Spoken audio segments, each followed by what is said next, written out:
In this video, I will show you the entire process from start to finish of how I illustrated this kitchen concept in just 60 minutes. The drawing was used for initial client meeting on their kitchen design. The architect wanted to present something loose and more provocative than the flat, hard-line screenshot from the SketchUp model. At this point, it's more of a massing concept than a fully worked out kitchen layout with materiality and specifications. I think this kind of representation is highly effective in this early stage of the design meeting than showing the client a realistic rendering of the model that has the danger of prohibiting creativity. I encourage you to watch all the way to the end and you will see my workflow with narration, where I will explain a few essential techniques and my workflow process. Hi, it's Henry Gao here. I'm a San Francisco-based architecture designer. With my YouTube channel, I aim to teach architects and interior designers on how to create quick and beautiful drawings on the iPad. The Procreate setup is fairly simple. I essentially have two images, both of which are from SketchUp. The first image is essentially a model export with 70% opacity, and I use this layer for me to trace on. And the second image is just a black and white shadow layer without any materiality or line weight. This I like to use as an overlay to put on top of my drawing with color. It really helps to give it a sense of 3D quality when you put it on. When you're ready to draw, create a new layer and start tracing on that one. The idea here is to trace out all the bigger geometry like the edges of the table, the cabinetry, the counter, and slowly build up the details on separate layers later on. And this is because it makes editing a lot easier when you have different things drawn on different layers.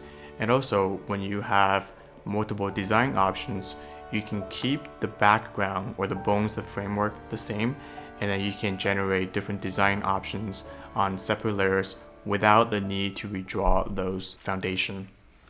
Try to keep a steady hand when you're drawing, and I know this is easier said than done. I'm constantly rotating my Procreate canvas, and that's because it's much easier for me to draw a straighter line at a certain angle without bending my elbow a certain way. And I find this rotating the canvas is much easier than rotating the physical iPad itself. The great thing about drawing on the iPad is if you do make a mistake, you can just double tap on the screen to go back or redo and then draw the same geometry over and over again until you feel like that's the right look that you're looking for. One thing you'll notice is I don't draw a continuous line, and I try to break it off into 2 or 3 smaller lines. This is because it's just hard to draw one continuous line, and I actually think by having multiple segments makes the drawing a little bit more sketchy looking.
At this point, I feel like I have a good drawing base ready.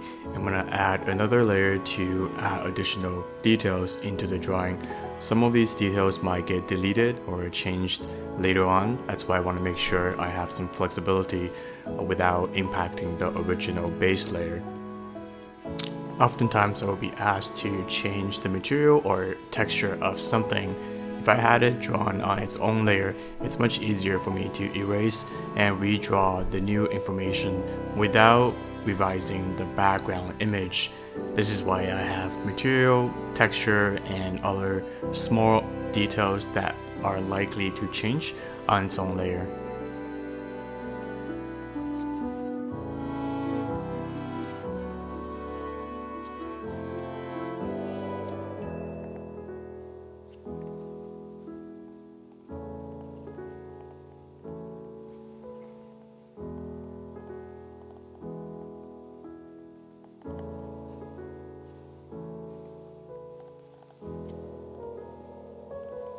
Drawing the kitchen backsplash is a really good example of I'm just gonna create a layer just for this in case the client comes to me and say, hey, can you change this tile to a different size or texture? I can just swap it out with a new layer.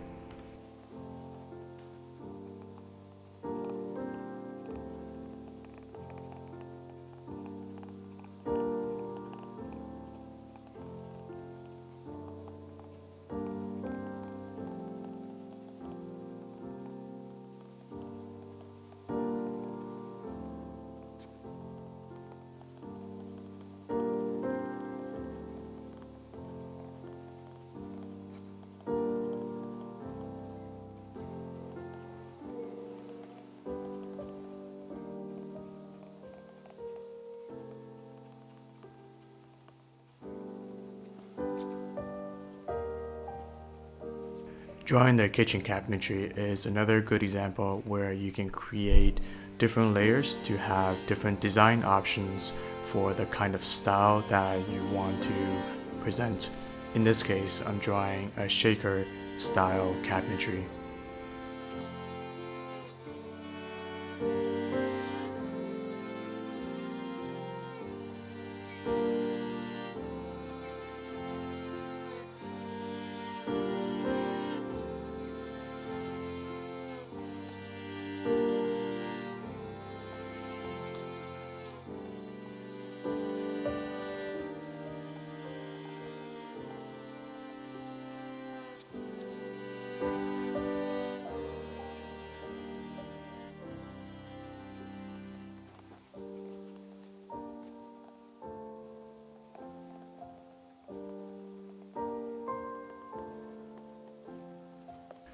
By now, the background image has served its purpose for tracing. I'm just going to turn it off now and add some additional details that will make the composition a little richer. I always like to adding some smaller entourage like cups, books, and furniture to make the composition more lived in, because some of these things are just much easier to draw in than putting the model.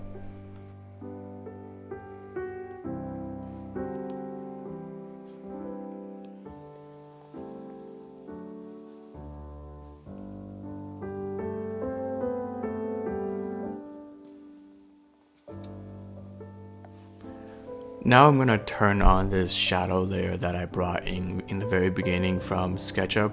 It's just a monochromatic view of the model without any line weights or material, and I'm going to make some slight adjustment to its saturation and in the curve slider as well, because sometimes it's a little darker than what I liked. So in the built-in saturation and curve adjustment, much like what you have in Photoshop, you can make these simple edits and tweaks. And I find this very effective. It's almost kind of a hack that you can make your drawing right away have a more three-dimensional quality. I'm gonna take my eraser tool and then just erase some of the hard edges from the 3D model.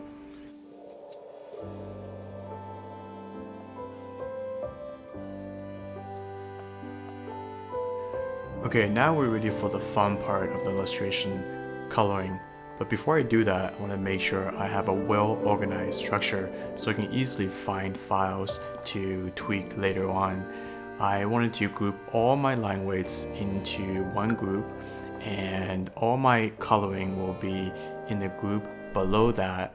And I have actually just organized my base layer, the two image from SketchUp, into one group, and I'll have it turned off in the most bottom layer. I have a special brush that actually mimics the look of real markers in Procreate, and this one I will just pick a color, and I'm not going to be too stressed about finding that exact color because I know I can tweak and adjust its hue later on. So once selected, find approximate size, and then just color in the area that you want to fill, and don't be so worried about coloring outside of the lines because you can just erase that later on. And when you're coloring a more complex geometry, I find it easier to color the entire thing first and then erase around it later on.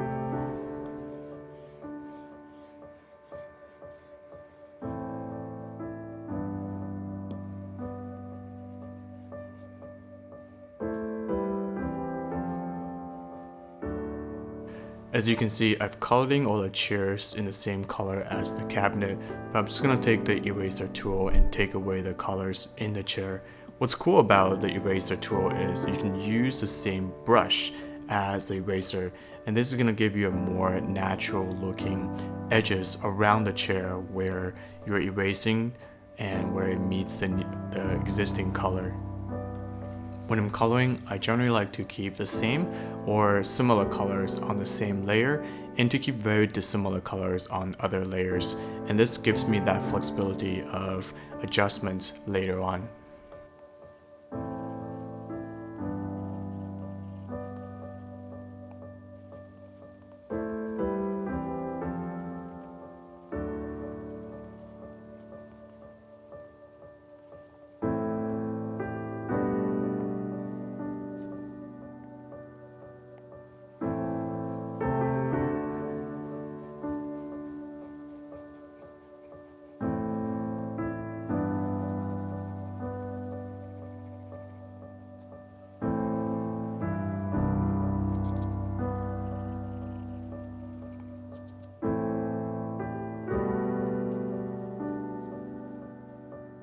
Here I'm going to create another layer to use for the base of the cabinet, which I know is going to be a different color.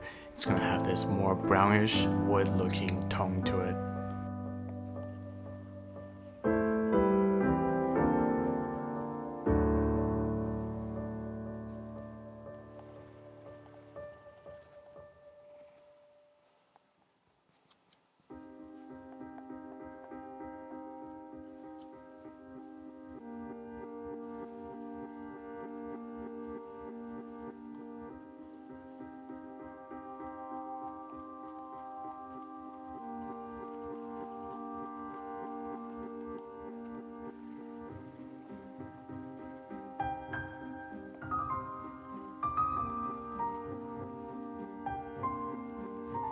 And another layer for the hardware and the plumbing fixture, which I know is going to be of this brass finish.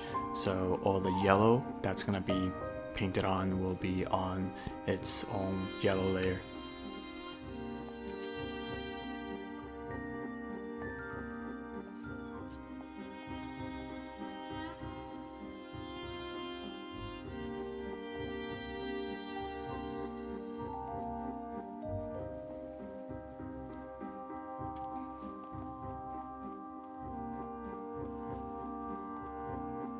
This kitchen backsplash is going to be very unique. It's comprised of many small tiles of different color and hue variation. So instead of creating a different layer for each of these colors, I've just decided to change the color slightly and then just do it on one layer because that just makes it easier for me.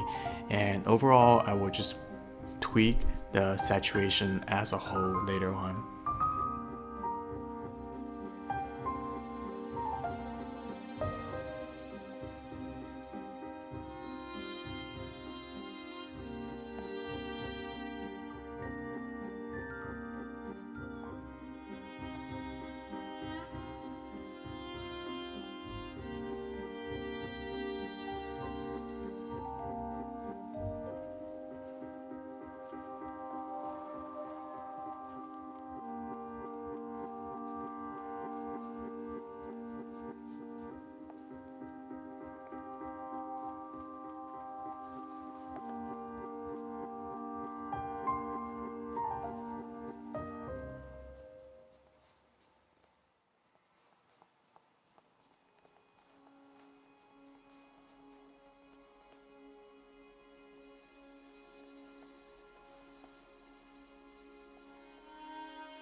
3/4 way into the drawing, I realized, oh, I forgot something, and that was the kitchen pendant in the middle of the island, which is kind of important. In real paper, I wouldn't know how to erase the drawing in the background effectively and bring this in, but in Procreate, you can just create a new layer, rough out the approximate location and size of the pendant, and when that's ready, you can actually move it into the position that you want, and tracing the ink line work over that and delete the background that's behind the light bulb or the rod in the pendant. In the end, nobody could tell that this pendant fixture was added later on.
When the colors are mostly done, I realized the shadow layer that I brought in before, that's at the bottom of all the layers, wasn't actually very effective because the colors are covering it.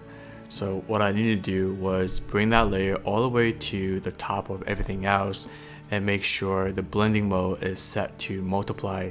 That way the shadow will overlay all the drawings and color. And I'm gonna tweak the saturation and the brightness of that layer to better blending with the rest of the image. There's really no correct way to do this, and I'm doing all this based on feel.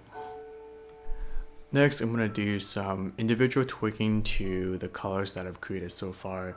So that's the base cabinet, the upper cabinet, and the backsplash.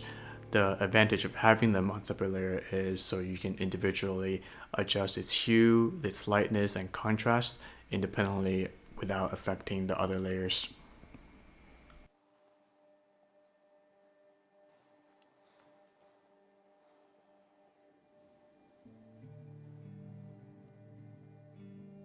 If you made it this far, then hopefully I'm adding some value to you. Help me click on that like button and subscribe so YouTube can push this out to more people. This is going to be the final technique. One of the downside of drawing digitally is it's very hard to mimic the quality of the hand analog pencils and markers, but this will help.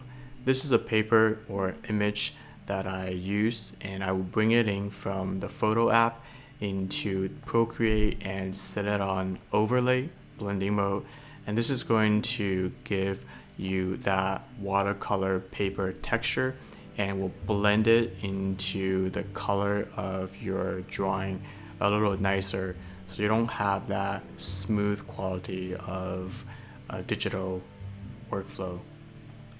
I'm gonna make all the pens, brush setting, and this paper in the link below so you can download them after watching this video. At this point, I'm pretty much done with the drawing. I'm just gonna do some minor tweaking on color and detailing.